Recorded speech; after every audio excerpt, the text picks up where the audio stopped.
My name is Nathan Perkins. I'm a managing director with FMI Capital Advisors, and I lead our ESOP advisory practice. What that means is that I have a laser focus on helping companies in the built environment think about, evaluate, and execute ESOP transactions. And what we're here to talk about today is, first of all, what is an ESOP? Why do people do them? And what are some of the points that lead people down the path of implementing an ESOP transaction for their business?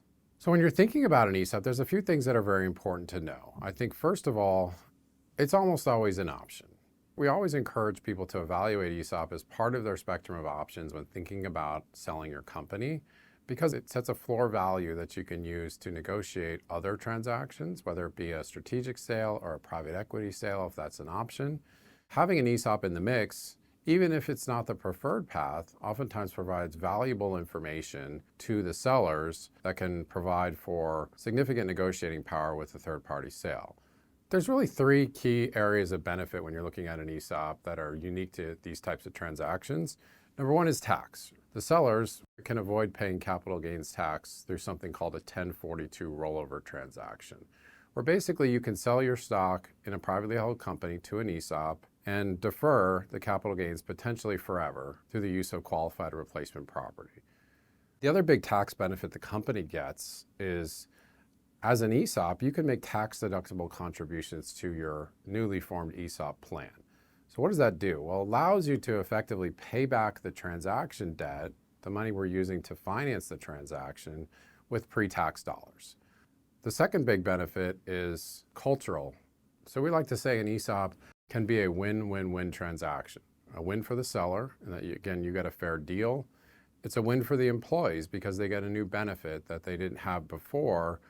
And then I think it's a win typically for the management team and the company because everybody gets to stay in their desks. The existing management team typically has to step up, but it's an opportunity for them to ultimately run the company as opposed to having to work for somebody else, whether it be a strategic owner or a private equity owner.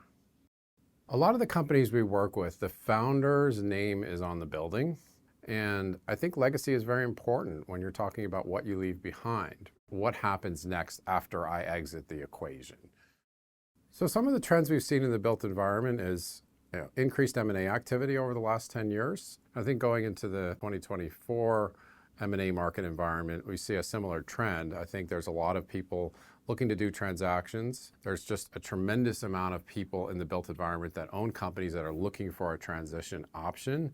And I think an ESOP represents a very interesting and viable alternative to traditional M&A paths. When preparing for doing a transaction, whether it be an ESOP or any other type of transaction, I think it's really important to do a couple things. First of all, make sure your financials are in good order. Having confidence in the numbers that you're putting on paper every month, every quarter, every year.